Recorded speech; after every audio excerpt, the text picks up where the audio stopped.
Hello everyone and welcome back to TowerGate. It is Sunday, day 270, November the 3rd, 2017. Thank you so much for tuning in.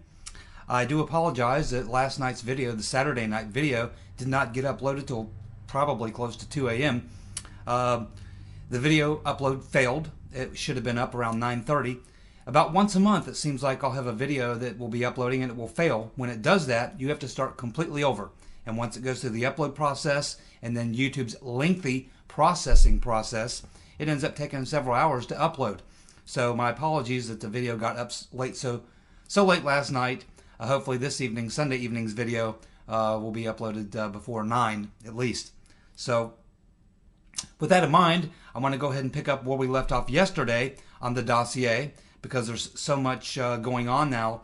The lawsuit, as we were talking about yesterday, against BuzzFeed in Florida has really moved quickly in the last, just this past week. And that has a lot to do with the fact that quite a few of the sources that BuzzFeed's attorneys had subpoenaed rejected them and said, no, we're not going to, the courts wouldn't even recognize any of the subpoenas, because they were trying to subpoena the intelligence community, the Justice Department, the FBI.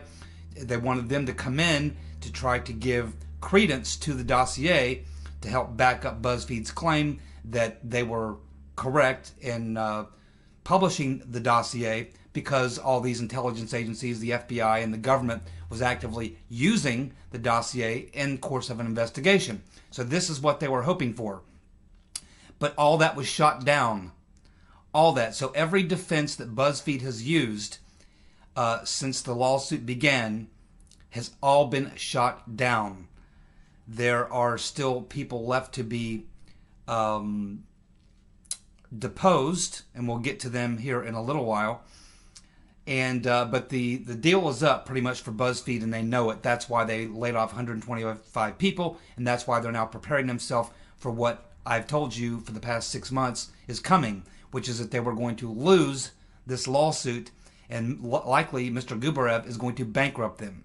Now, to pick up on where we were yesterday, to keep moving this thing forward, about a year ago, a little less than a year ago, the two big questions that everyone had about the dossier was who paid for it and who leaked it to BuzzFeed.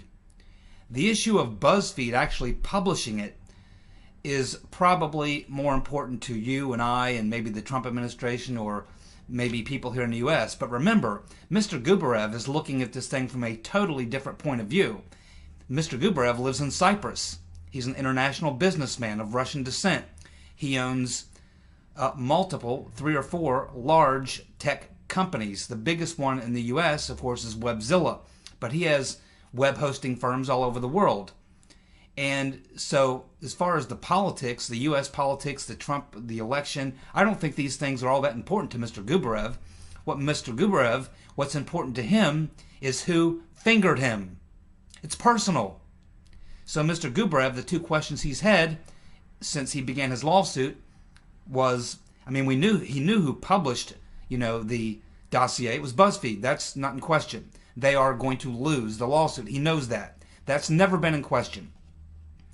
The question he's had is who paid for it, and we now know that was the rotten Reverend Clinton. Now, she lied by omission for nearly a year, because for nearly a year, everyone's been trying to get to the bottom of it. Who paid for the dossier? 4 different committees in Congress looking into it, investigative journalists looking into it, everyone trying to figure that out, while the rotten Reverend Clinton stayed silent.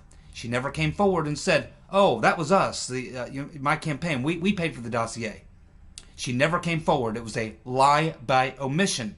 But Mr. Gubarev doesn't apparently really care who the payer was. He was interested, but it's really not going to affect his lawsuit. What he is most concerned with was the question who gave the dossier to BuzzFeed. That person would probably be the person that Mr. Gubarev wants to sue next. Because it's really, to Mr. Gubarev, it's BuzzFeed who published it and the person who's responsible for saying that he, Mr. Gubarev's firm, was responsible for the DNC hack working with the Russian government? That's really the two questions Mr. Gubarev wanted answered, and of course he knows the first one now is the rotten Reverend Clinton. Whether or not he pursues legal actions against rotten Reverend Clinton remains to be seen. As far as I know at this point, he has not filed that suit, but it's very possible he could. But you got to remember, for Mr. Gubarev, this is personal. Imagine if you, if a friend came up to you and said, "Yeah, I heard this about you, this rumor," you would say, "Where did you hear that?" And then that person would say, "Oh, I heard it from so-and-so." And then you would want to go to that person and say, "Yeah, I've heard about this nasty rumor about me. Where did that all get started?" You see, you want to find out who started the nasty rumor about you. And this is why it's personal to Mr. Gubarev. It's not about the money. Oh, he's going to get the money. He's going to get the money from BuzzFeed. But he also will get some money from the person who fingered him. But to him, it's personal. It could be one of his business competitors. It could be someone in the Russian Federation that is on a different side of the Russian politics. So it's probably a lot more to do for Mr. Gubarev about the politics in Russia than it is in the United States, because he doesn't really have much of a dog in this fight. You know, he's a man of Russian descent who lives in Cyprus, who's a billionaire, who owns large tech companies. And as far as he's concerned, this could be corporate espionage. This could be one of his competitors trying to take him out. This could be one of his enemies back in Russia who's on maybe the wrong side of politics there. So keep in mind when we talk about the dossier in respect to the cases going on in London against Christopher Steele and in Florida against BuzzFeed, these are cases brought by Mr. Gubarev, a private citizen, who feels he was defamed or slandered. And so that's the perspective that we need to have when we go through this, is looking at it from Mr. Gubarev's eyes. He wants to know who the sucker is who fingered him in the dossier. And that's why he's pushing so hard. And it's likely that now that he has a clear upper hand in the lawsuit, and it's obvious to everyone, including BuzzFeed's attorneys, that they are going to lose, and Mr. Gubarev is likely going to get a multi-tens, maybe hundreds of millions of dollars in settlement, which will likely bankrupt BuzzFeed. Mr. Gubarev's attorneys may at this point use that leverage to try to squeeze BuzzFeed into giving up the source and say, "Hey, we'll tell you what, if you give up your source, we will ask for much less money from you. We will allow you to continue to function. We won't bankrupt you. So work with us on this and we'll go easy on you. If you don't give up your source, we're going to go full hammer on you and we're going to bankrupt you. Take everything you got." So this is the perspective that we need to look at this from. So yesterday, where we left off, I told you we wanted to dig into this and get to the bottom of it, because the question that still has not yet been answered is who gave that dossier to BuzzFeed. Now, we're going to go through this working from the two civil lawsuits that are in play right now. And of course, we know in the deposition of Christopher Steele in London, his attorneys are pointing the finger at John McCain or David Kramer.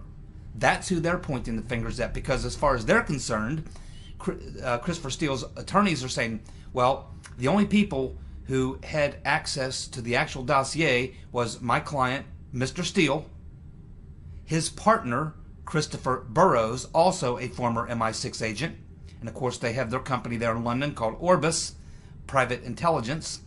And of course, they also mentioned that they did share this information with a current British intelligence official, just because they thought that this would be important for British intelligence to be aware of. So they did share this with an unnamed security official who's in British intelligence. Because according to Mr. Steele's attorneys, if this was an attempt by Russia to fix an election, then that would be of significant importance to the British government and British intelligence. So, but as far as we know, this government official, this intelligence official in the UK, has not really come into play as being a possible source of leaking this to BuzzFeed. Okay, so they're pretty much putting him on the outside, and Christopher Steele's attorneys are saying that his client, Christopher Steele, and his partner, Mr. Burrows, both adamantly deny that they gave the dossier to BuzzFeed. So that's what we're going to try to sort out. Who do we think gave the dossier to BuzzFeed? Because that's very, very critical. It will tell us where everything is coming from. It's important to Gubarev because it's personal. It's important to us because it will tell us who was really behind making that happen. Because once the BuzzFeed got the dossier and they published it, is when everything went into motion. Everything went into motion regarding the investigations, the surveillance, which is now how they got Flynn. They were listening to his phone conversations, so they knew what he said, they knew who he said it to, and he obviously didn't tell the truth, so now they've got Flynn. And it all goes back to the publishment of the dossier. So now let's go to the next characters who may have been able to, and again, we're just having to take people's word for it right now because we don't know. But according to Steele's attorneys, his client, Christopher Steele, and his partner, Mr. Burroughs, did not give the dossier to BuzzFeed. So that takes us next to John McCain and David Kramer, his right-hand man. Now, David Kramer, as we just learned just a couple of days ago, this past week, failed to make arrangements to be deposed.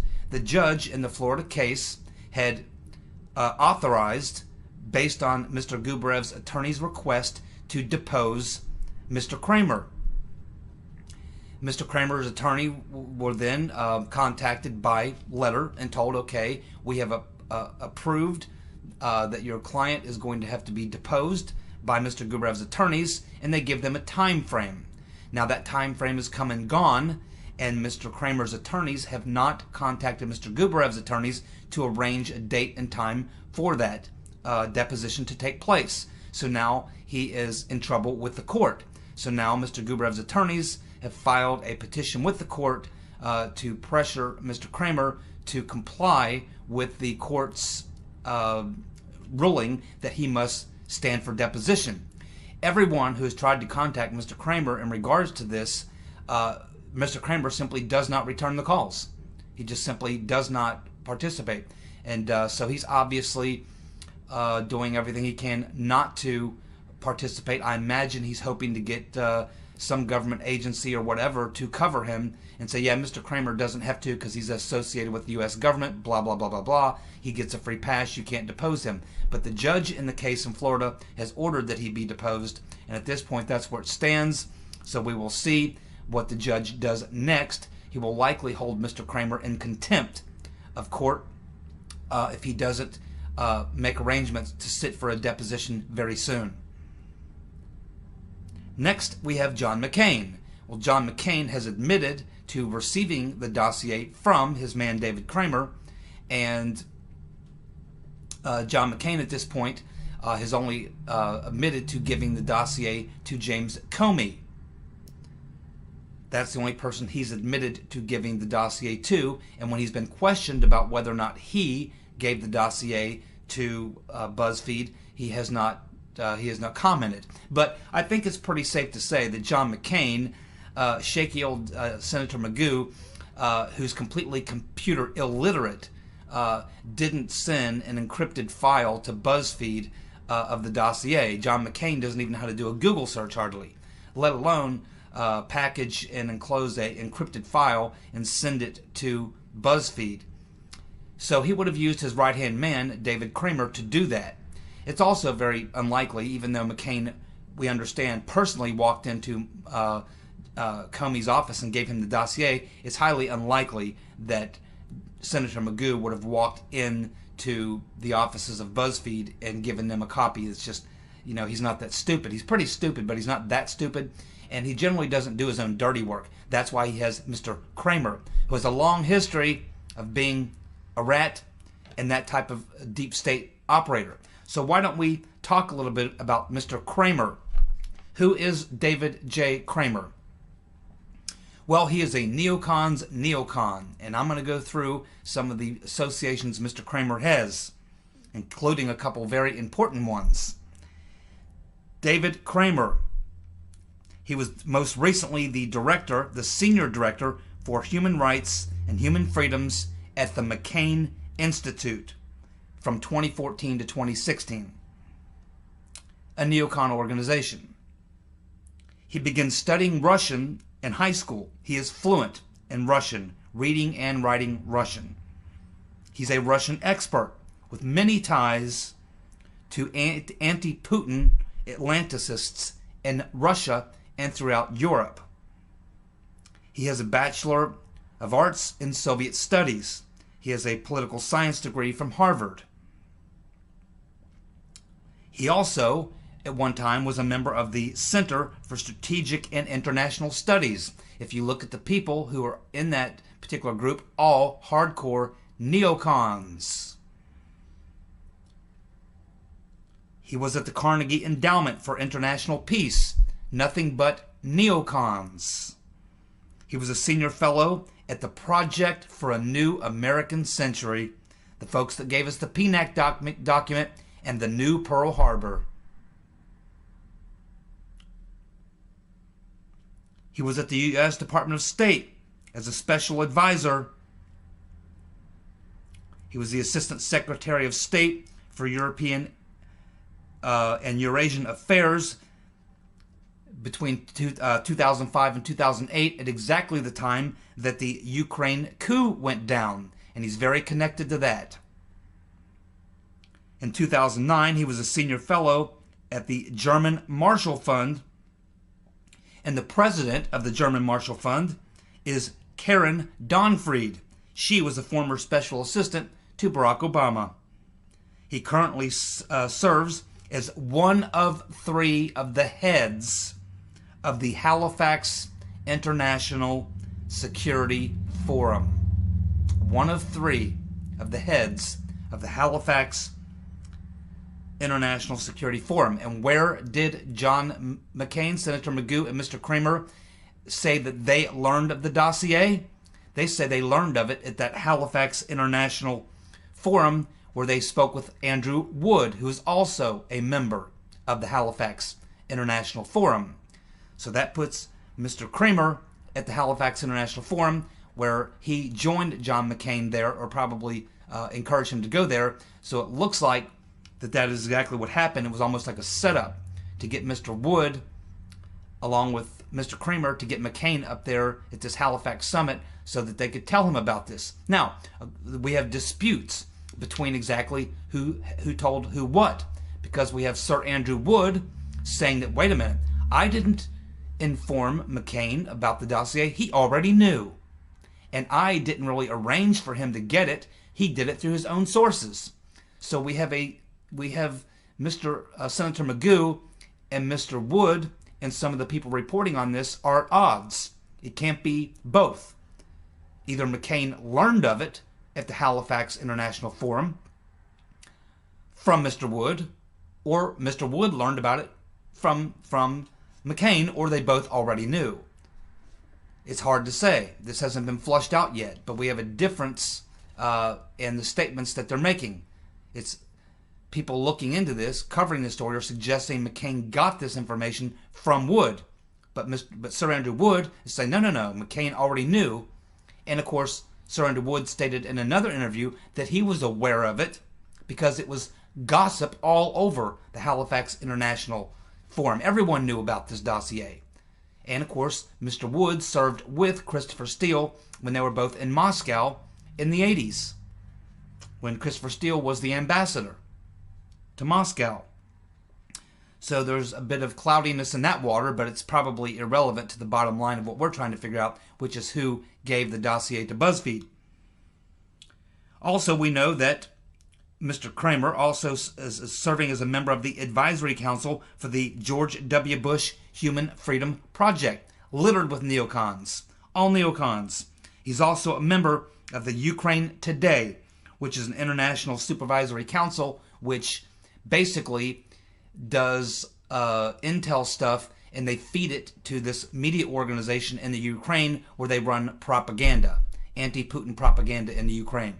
So this is David J. Kramer. He is a deep state, hardcore neocon, deeply embedded into all the big organizations where you see the same group of, if you look at any of these organizations, you'll see the same 25, 30 people's names pop up. Fife, Pearl, what's his name?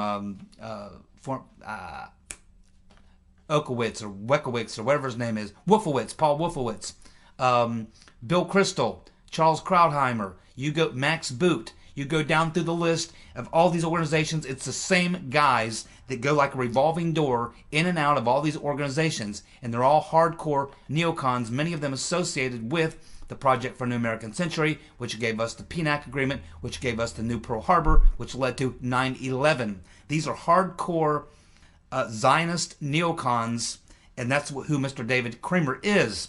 He would have been highly, highly motivated to destroy Donald Trump, just like his good friend, Senator Magoo. So David J. Kramer is certainly an important person, and that's why Christopher Steele and his attorneys know all about Mr. Kramer and what kind of a guy he is and what he does. All these groups that these people belong to are covers. They're actually operatives. What they do is they travel around the world pumping information into various media systems and throughout government establishments to manipulate things in a direction they want them to go in. That's what these guys are. They're deep state operators, a disinformation specialist. They're liars. They're all of these types of things. Exactly the type of person who might advance this dossier into the hands of someone stupid enough to publish it, which turned out to be BuzzFeed. We also know from this deposition down in Florida, and according to they interviewed a reporter from McClatchy, and we learned that McClatchy stated that they knew of personally at McClatchy over 24 media organizations who had received a copy of the dossier. 24 had received a copy of the dossier, including them at McClatchy, and they, like all these others, would not publish it because they couldn't verify it.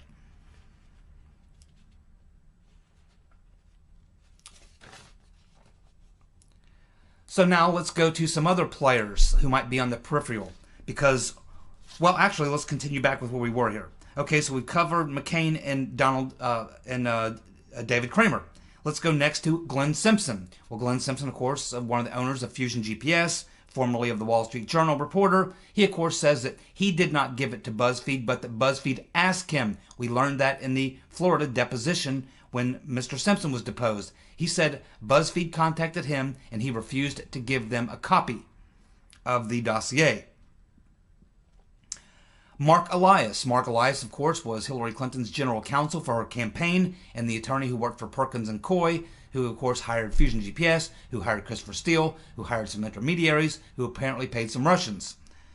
So would Mark Elias have been the one to feed it to BuzzFeed? That's a possibility as well.